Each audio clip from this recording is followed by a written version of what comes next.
Tenía que compartir la palabra nuestro hermano Juan Antonio Monroy, pero el viernes tuvo una pequeña intervención y no se encuentra muy bien y voy a compartirla yo.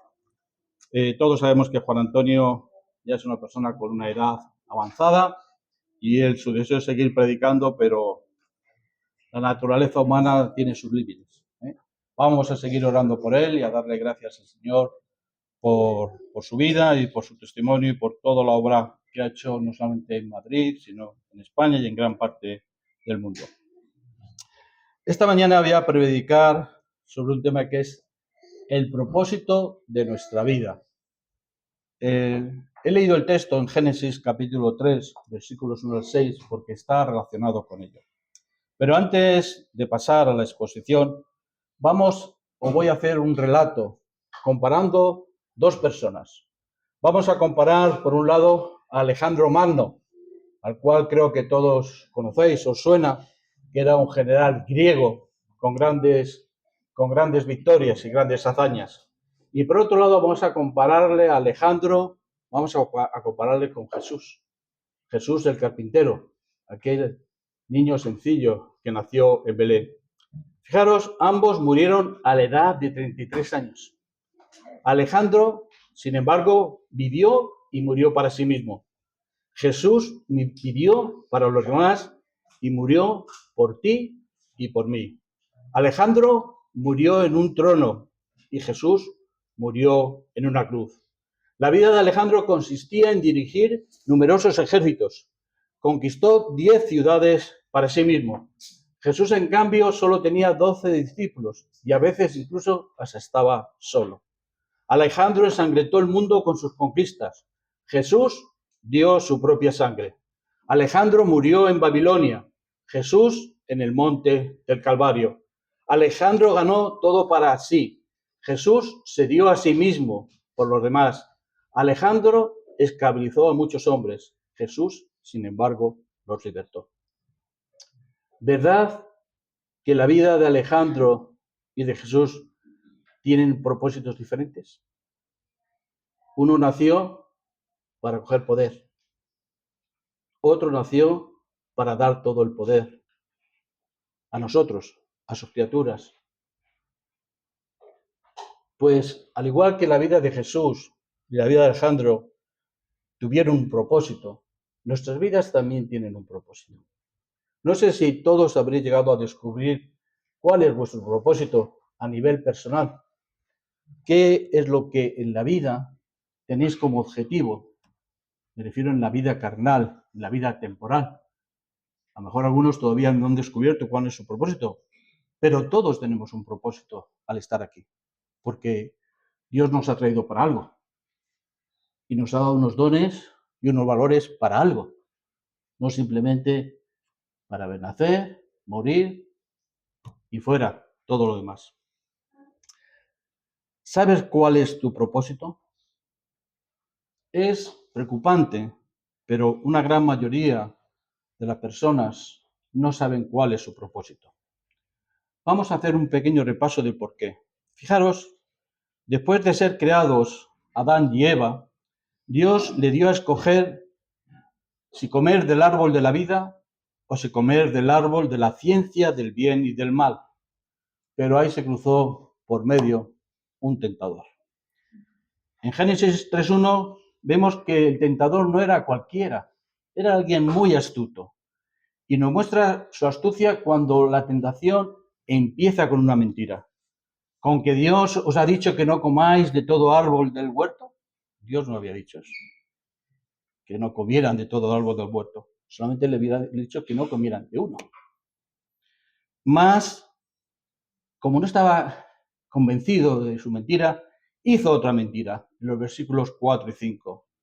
Y le dijo a Eva que no iba a morir. Dijo, ¿sabe Dios que el día que comáis de él serán abiertos vuestros ojos y seréis como Dios sabiendo el bien y el mal?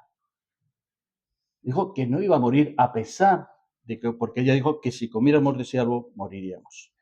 Le ha dicho Señor. El tentador puso en tela de duda si creer o no creer a Dios.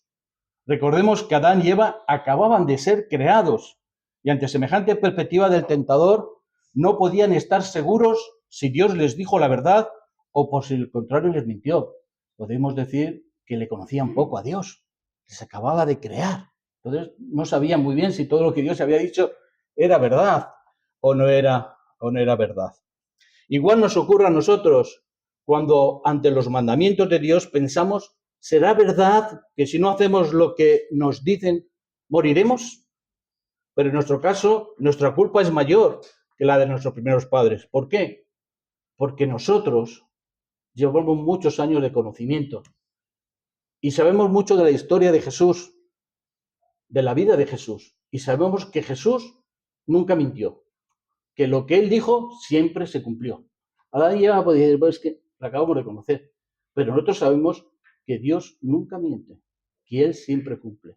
Y por lo tanto, si Él dice que hay unos mandamientos que respetar, habrá que respetarlos, porque si no, lógicamente que habrá consecuencias. En el versículo 6 dice, y vio la mujer que el árbol era bueno para comer y que era agradable a los ojos y árbol codiciable para alcanzar sabiduría. Aquí es donde se enciende la vanidad intelectual y por ello deciden rechazar a Dios y quieren hacer su propio experimento. ¿Cuántas veces nosotros decimos, ¿y este qué nos va a enseñar a nosotros? ¿Quién es este? Si yo ya lo sé todo. Y a veces despreciamos los consejos de los sabios, despreciamos la experiencia de las personas porque el hombre, el pecado donde Adán y Eva fue el orgullo, no fue la desobediencia. Fue el orgullo, porque ellos querían ser igual que Dios. Por eso digo que ellos deciden rechazar a Dios y hacen su propio experimento. Piensan que Dios puede estar equivocado y que también ellos pueden pensar y tomar decisiones por sí mismos. Y dice el texto, y tomó de su fruto y comió y dio también a su marido, el cual comió así como ella. ¿No creéis vosotros que desde entonces la humanidad ha estado haciendo lo que ante sus ojos les parece correcto? Muchas veces nosotros tenemos que tomar decisiones y tomamos decisiones conforme a nuestros entender de las cosas. Y hacemos a veces lo que nosotros queremos hacer, no lo que debemos hacer, que son cosas distintas. Y vivimos, decimos, bueno, pero a mí Dios podrá decir esto, pero es que a mí esto no me parece malo y por lo tanto yo lo voy a hacer. A mí me parece correcto, pero bueno, entonces, ¿qué estamos pensando que es Dios? ¿Alguien que quiere amarnos la vida? ¿Alguien que no tiene conocimiento suficiente para que nosotros podamos realmente decidir si eso nos conviene o no nos conviene? Nos olvidamos de la omnisciencia de Dios, que todo lo conoce, que va por delante de nosotros en la vida. A veces el orgullo humano es muy grande al respecto. La humanidad, en su soberbia, piensa que Dios puede estar equivocado y que su sabiduría se puede comparar con la de Dios. Y decimos, ¿y por qué no puedo ser yo mi propio Dios? ¿Por qué tengo yo que obedecer a nadie? ¿Por qué tengo yo que obedecer a nadie? ¿Yo tengo capacidad suficiente para decidir? Sí, pero a lo mejor no tienes conocimiento suficiente para decidir lo que te conviene en la vida. Y hay un refrán en España que dice, el que de padre no se fía, de morro se pega. El que no hace caso a Dios, al final termina estrellándose, por mucho que se crea que él ha tomado en sí mismo la decisión correcta. Ahora bien, ¿cuál fue el resultado de este experimento? Dios les dijo la verdad, que morirían, y ellos murieron. Adán y Eva murieron por comer. Murieron espiritualmente lo primero. ¿Por qué? Porque la relación que tenía con Dios se cortó. Se rompió la relación. Entonces ahí hay una primera muerte, la muerte espiritual. Pero es que después, con el tiempo, vendría la segunda muerte, la muerte física. Porque cuando entre los, digamos, entre lo que Jesús les dijo, cuando Dios les dijo cuando pecaron, les dijo que morirían. Antes no les había dicho que iban a morir. Dios no creó al hombre y a la mujer para que murieran físicamente. Dios les creó para que vivieran en el paraíso, para que se enseñorearan de toda la creación, para que sean felices en ese paraíso por toda la eternidad. Entonces murieron espiritualmente y después sabemos que vino la muerte física y murieron. Además, fijaros, Adán y Eva produjeron el primer hijo delincuente y la tierra se empezó a llenar de maldad. Imaginaos por un momento si Adán y Eva hubieran obedecido a Dios y no hubieran caído en la tentación. ¿Qué hubiera sido del mundo? Hubiera sido algo completamente diferente. Sin la maldad que hay por medio, sin la enfermedad, sin la muerte física. Hubiera sido completamente distinto. Ay, pero ¿y el orgullo? Querían ser como Dios. Y el orgullo les terminó matando. El orgullo, ¿cuántas relaciones rompe? ¿Cuántos matrimonios? ¿Cuántas familias? ¿Cuántos amigos rompe el orgullo? Nos creemos que somos inatacables y que el que me ha ofendido a mí, cruz y raya. Dios nos demuestra y nos pide que tenemos que saber perdonar. Y que el orgullo debemos dejarlo simplemente para decirle, apártate, Satanás. Ahí tenemos que utilizar el orgullo. Apártate, Satanás. No te conozco. Pero ahí no termina todo. Adán y Eva pecaron y con ellos el pecado entró en el mundo y ello nos ha afectado a todos. Pero afortunadamente Dios no se ha desentendido de esas trágicas consecuencias. Dios no se ha olvidado de nosotros y ahora es cuando deberíamos ir entendiendo el propósito de nuestra vida. Dios ya nos ha mostrado nuestra incapacidad, nuestro limitado pensamiento y ahora nos ofrece su ayuda para poder restablecernos como al principio. Jesús lo dijo en Juan capítulo 16, en este mundo tendréis aflicción, pero confiad, yo he vencido al mundo. Este es un pensamiento que tendríamos que tener todos cuando atravesamos pruebas difíciles. En este mundo tendremos aflicción, pero Él ha vencido al mundo. Por lo tanto, esta prueba que estoy pasando pasará. Y al final, Dios se glorificará en mi vida. Se glorificará en mi enfermedad, en mi problema, en mi situación. Porque Dios ha prometido victoria. Y Él no miente. Y cuando dice algo, es verdad. Y es una realidad en todos nosotros. He dicho que todos tenemos un propósito en nuestra vida. Todos, a nivel personal. Pero también tenemos otro propósito en Dios. Y es la vida eterna. Ese es el propósito de Dios para todos nosotros. Aparte del personal que podamos tener, el tener la vida eterna.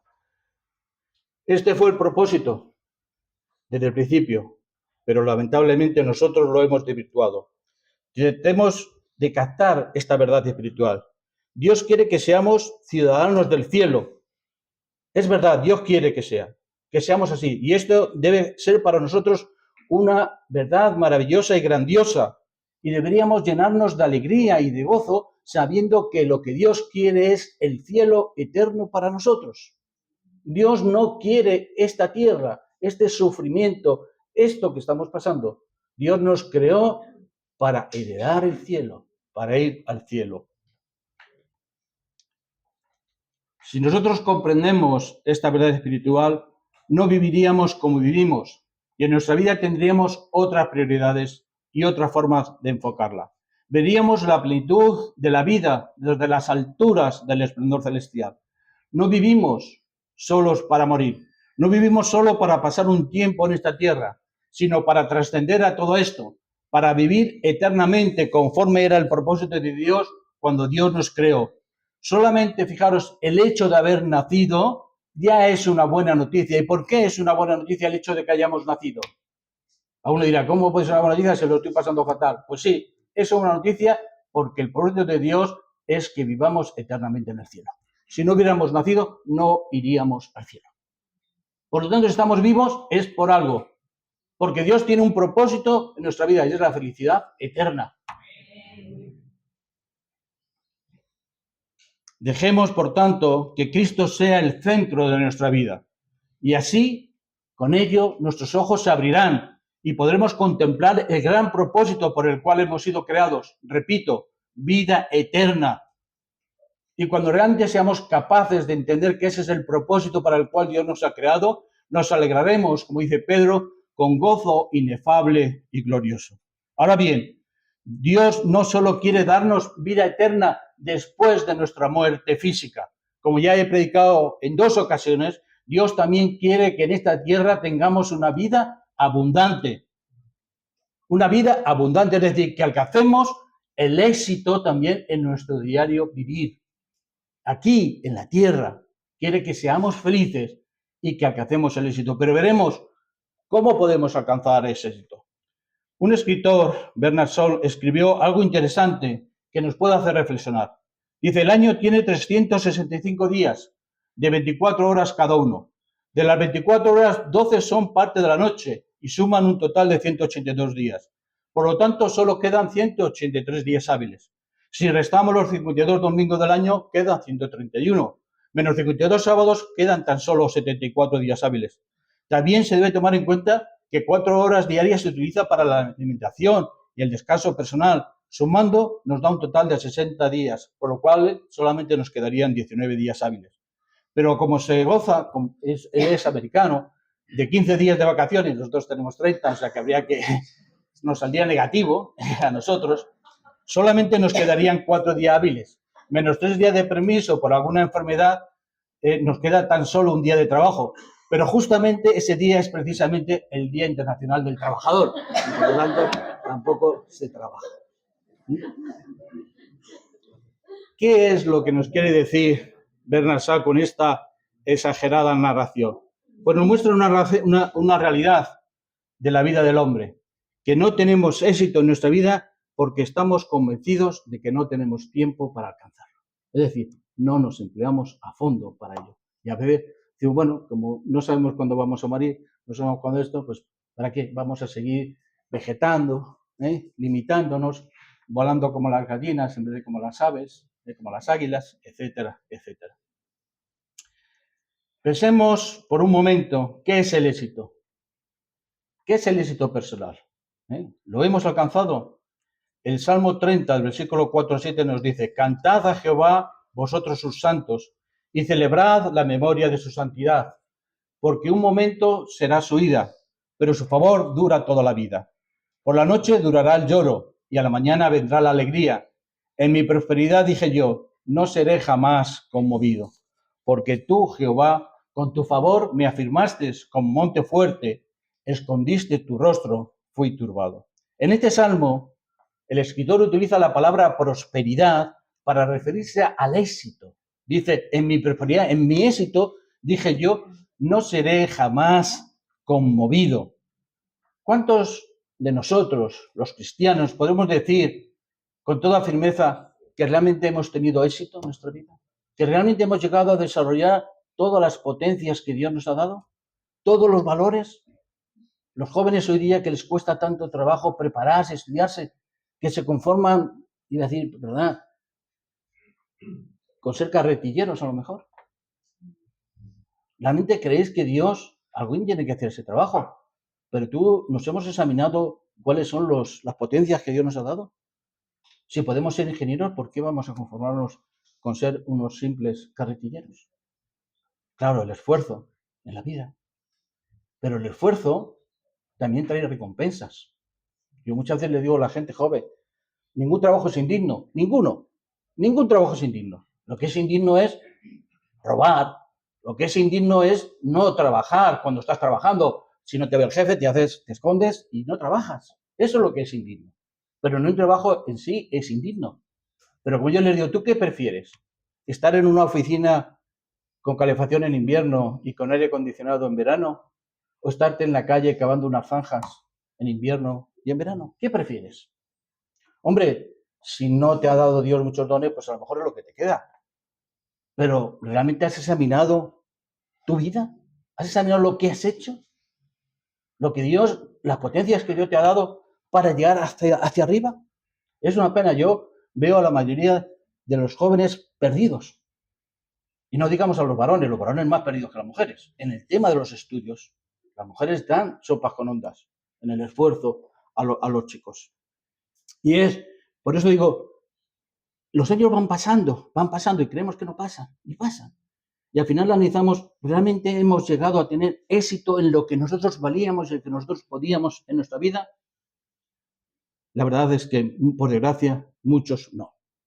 Incluso, a veces, gente que está preparada para tener éxito. ¿Pero por qué? Porque no supieron aprovechar bien el tiempo, o simplemente porque no tomaron en cuenta cuál es la fuente verdadera que genera el éxito. Y el éxito lo genera Cristo. Porque cuando nosotros ponemos a Dios por delante, Él nos va aclarando la vida, nos va aclarando las ideas, nos va aclarando las formas de hacer y de actuar. Hay un texto fundamental en la palabra de Dios que dice, buscad el reino de Dios, Dios primero, y su justicia. ¿Cuál es la justicia de Dios? Vivir en sus mandamientos, vivir en sus normas, que no son gravosas ninguna de ellas. Y dice, y todo lo demás se os dará por añadidura. Es otra promesa de Dios. Él no miente. Por eso hay gente que, aun teniendo posibilidades, aun teniendo Dios, no tiene éxito en la vida, porque se cree que Dios es Él. Y Él tiene una mente finita y limitada, y conforme a esa mente finita y limitada, actuará. Sin embargo, si ponemos a Dios, Él nos irá diciendo, por ahí no, por ahí sí, ahí tienes que trabajar más, ahí tienes que trabajar menos. Buscad el reino de Dios y su justicia. ¿Cuántos creemos en Dios? Sí, todos. Pero ¿cuántos vivimos en su justicia? ¿Cuántos vivimos en sus normas morales? ¿Cuántos vivimos en los mandamientos de Dios? Creemos. Estamos peor que los que no creen.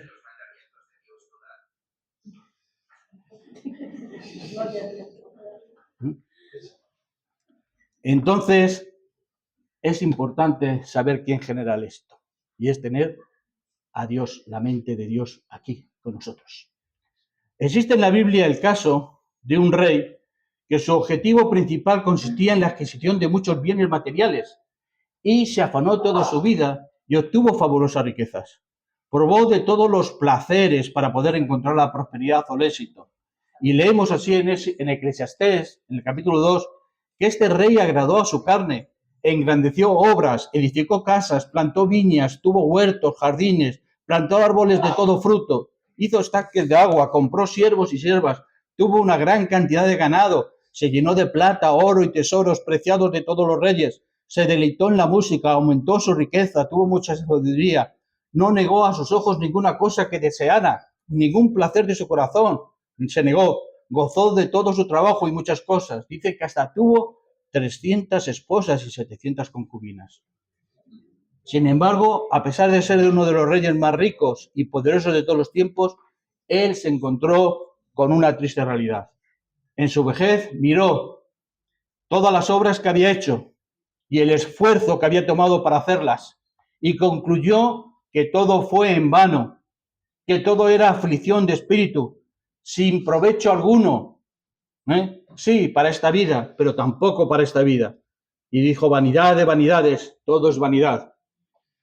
En pocas palabras, Salomón consideró que todo el tiempo que había invertido en obtener todas esas grandes riquezas fue una pérdida de tiempo, porque él se seguía sintiendo vacío.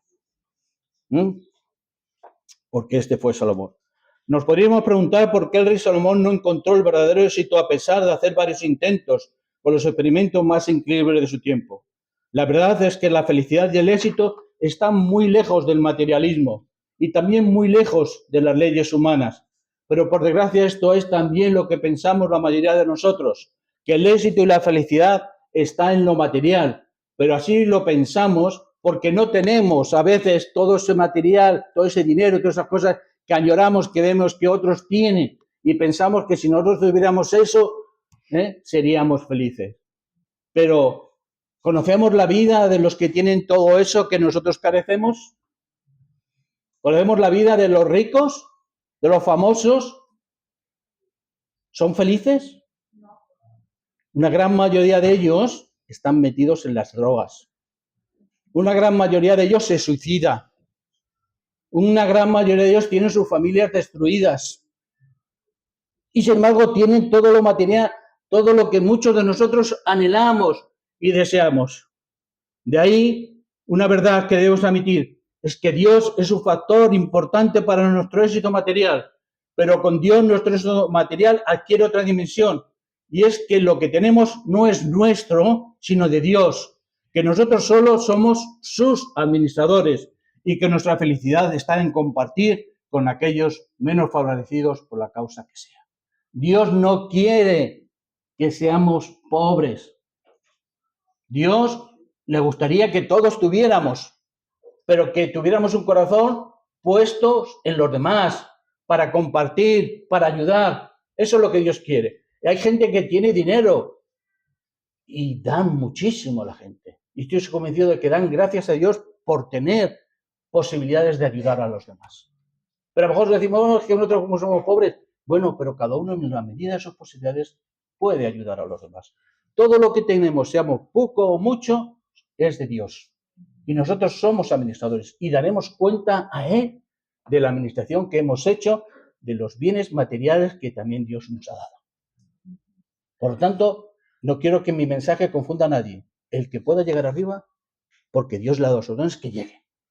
Pero que después tenga siempre la cabeza de Dios encima.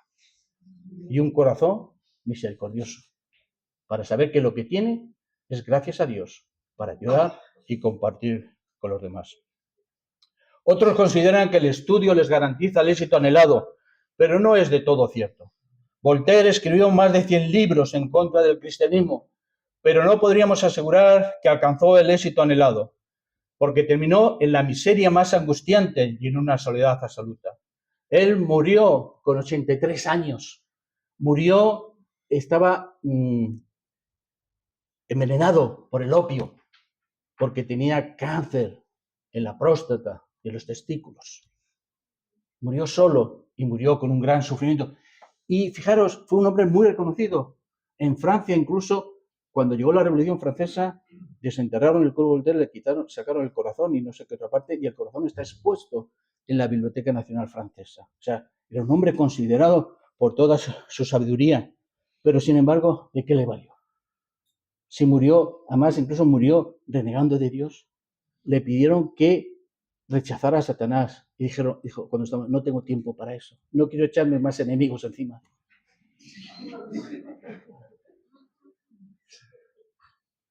¿De qué le valió tanto conocimiento y tanta sabiduría? Dice Eclesiastés al respecto, ahora, hijo mío, a más de esto se he amonestado, no hay fin de hacer muchos libros, y el mucho estudio es fatiga a la carne. El fin de todo el discurso oído es este, teme a Dios y guarda su mandamiento, porque esto es el todo del hombre. Teme a Dios, guarda sus mandamientos, y todo lo demás vendrá por añadidura. En este tiempo pocos creen que Dios es la verdadera fuente para nuestro éxito, porque vivimos en una época de adelantos científicos, de satisfacción y vanidad, y pensar que Dios puede guiar nuestra vida se considera algo difícil de aceptar, de tontos, de ilusos, de incultos. Sin embargo, si hemos estado buscando el éxito en nuestra vida y hasta ahora no lo hemos podido encontrar, hagamos nuestras estas palabras del éxito. Tengamos contacto con Dios diariamente, por medio de la lectura de la Biblia, por medio de la oración, y contemos con la ayuda y la guía espiritual de alguien que nos pueda ayudar a crecer espiritualmente en nuestra vida. Y entonces sí que el éxito vendrá a nuestra vida, el éxito espiritual y también el éxito material, que nada tiene que ver con la codiciosa teología de la prosperidad, que nos permitirá vivir con dignidad una vida y conformidad con lo que tenemos, y no con ansiedad de tener más y más, que al final perpetuará siempre nuestra ansiedad. Hay que aceptar lo que tenemos y vivir. Y no estar pensando que podemos. ¿Que puedes tener más? Sí. ¿Tienes dones? Ponlos a trabajar. Sacrifícate, empléate. No le quites tiempo a Dios, eso sí. Hay gente que dice, no, yo trabajo toda la semana y voy a trabajar el domingo. Bueno, Dios no va a bendecir eso. Dios no va a bendecir. Porque Dios no puede ir en contra de su palabra. Dijo que no dejáramos de congregarnos. ¿Por qué? Porque Dios sabe que aquí también hay crecimiento espiritual. Entonces digo, no, yo quiero ganar mucho dinero. Muy bien. Pero no le quites a Dios su parte. Porque no va a haber bendición. Sí, a lo mejor consigues dinero, pero vaciedad en la vida. y sin dirección espiritual para tomar buenas decisiones. ¿Quieres realmente hacer parte de tu vida esta clave del éxito? Mirad lo que nos dice Isaías, capítulo 55. A todos los sedientos venid a las aguas, y los que no tienen dinero, venid, comprad y comed. Venid, comprad sin dinero y sin precio vino y leche. ¿Por qué gastáis el dinero en lo que no es pan y vuestro trabajo en lo que no sacia? Oídme atentamente y comed el bien, y se deleitará vuestra alma con grosura. Inclinad vuestro oído y venid a mí. Oíd y vivirá vuestra alma, y haré con vosotros pacto eterno, las misericordias firmes de David. ¿Por qué gastamos a veces en cosas que no nos satisfacen? O nos satisfacen momentáneamente. En cosas que no son importantes. ¿Por qué vamos viviendo la vida mirando de rabillo lo que tienen otros? ¿Por qué no vemos lo que tenemos nosotros a nuestro lado? ¿Por qué no vemos nuestra familia, nuestros hijos, el trabajo, lo que tenemos? ¿Por qué no vemos esas cosas? Y damos gracias a Dios. Y nos esforzamos para que si Dios nos ha dado mejores dones, más talentos, ponerlos a trabajar. Dejemos de mirar de reojo. Aceptemos lo que tenemos y miremos a nosotros mismos y vemos si podemos tener mayor éxito también material en esa tierra, pero siempre Dios por delante. El verdadero éxito viene solamente de Dios. No luches en vano, no malgastes tu vida, no importa cuál inteligente, espabilado, ingenioso seas. De hecho, todos necesitamos a Dios. Esta es la verdad. Todos necesitamos a Dios. No sé los que están aquí, si hay gente que todavía no tiene a Dios en su vida. Busca el reino de Dios. Ponlo, pruébalo. Dios nunca defrauda. Yo siempre digo que creer en Dios es jugar a caballo ganador. De hecho, os lo digo a algunos. ¿Por qué? Algunos dicen, bueno, ¿y cómo sabes tú que hay vida después de la muerte? Yo le digo, mira, si no hay vida, me ayuda en esta tierra. Y me ha ayudado a ser feliz y a hacer las cosas bien. Y eso me es importante. ¿Y si hay vida después? ¿Qué pasa? Que tú te quedas aquí y yo me voy a esa vida eterna. Por eso digo que el creer en Dios no es una pérdida, es jugar a caballo ganador. Ganamos siempre. Si hay Dios, vida eterna. Si no hay Dios, vida abundante en la tierra. Amén. Amén. ¿Nos hace daño creer en Dios? ¿Nos ayuda en nuestra vida? ¿Nos ayuda a prosperar? Porque si somos honrados y trabajamos conforme a los parámetros de Dios, nuestros jefes también lo ven y también nos potencian hacia arriba, y nos dan otras oportunidades, porque nada cae vacío. El hacer las cosas bien en Dios es bendición para los dos la tierra. Todo lo que hagáis, como dice la palabra, hacedlo como para el Señor. Como para el Señor. Como si fuera Dios nuestro amo aquí en la tierra. Por eso yo, aquellos que todavía no habéis tomado esta decisión por Cristo, os hago este llamamiento. Probad a Dios. Conocedle.